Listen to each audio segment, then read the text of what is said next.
Hi, good morning.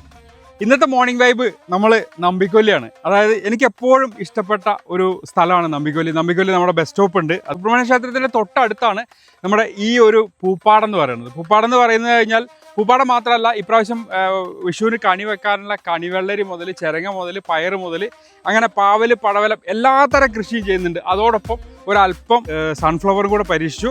നല്ല വലിപ്പമുള്ള ഫ്ലവറുകളാണ്, നല്ല ഭംഗിയുള്ള ഫ്ലവറുകളാണ്. ഏകദേശം 1/2 കിലോയോളം വരുന്നുണ്ട് ഓരോ ഫ്ലവറുകളും. 1-2 വയലിലല്ല, ഏകദേശം 25 സെൻറ്റോളം വയലിലാണുള്ളത്. അപ്പോൾ അയ്യപ്പേട്ടനും അബ്ദുള്ളക്കുട്ടിക്കയും അയ്യപ്പേട്ടൻ്റെ ഭാര്യയും ഒക്കെ ഉണ്ട്. Hi hi. അപ്പോൾ എങ്ങനെയാണ് ഇത് തുടങ്ങിയത്? എത്ര വർഷമായി തുടങ്ങിയിട്ട്? ഇത് ആദ്യമായിട്ടാണ് ഞങ്ങൾ തുടങ്ങുന്നത് ചെയ്തത്. അതെ, നല്ല സക്സസ് ആവുകയും ചെയ്തു. സക്സസ് ആയി. എന്തൊക്കെ കാര്യങ്ങളാണ് ഇത് കൂടാതെ ചെയ്യുന്നത്? ഇത് കൂടാതെ പയറുണ്ട്, വെള്ളരി ഉണ്ട്, പടവല ഉണ്ട്, പിന്നെ മത്തനുണ്ട്, ചൊരങ്ങയുണ്ട്. എല്ലാ സാധനങ്ങളും എല്ലാം ഉണ്ട്. അതിന്റെ മുള്ളങ്കി, ചീര, എല്ലാ സാധനങ്ങളും ഉണ്ട് അല്ലേ? അപ്പൊ എല്ലാ സാധനവും ഉണ്ട്. ഇത് ശരിക്കും വന്ന് കാണണമെങ്കിൽ പറ്റില്ലേ ആൾക്കാർക്ക്?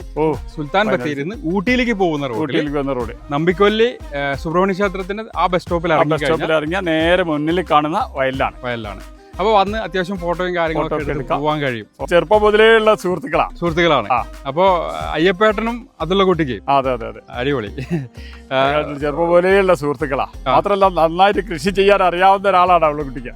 കൂട്ടത്തിൽ എവിടെ അതുള്ള ഇവിടെ അടുത്ത് തന്നെ, ഞങ്ങളുടെ അയൽവാസികൾ തന്നെ, ഇവിടെ അടുത്ത് തന്നെ വീടും. അത് ശരി.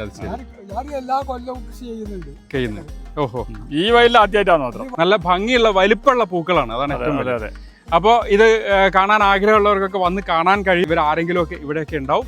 അപ്പോൾ എല്ലാവർക്കും നല്ലൊരു ദിവസം ആശംസിക്കുന്നു. Bye from green heaven.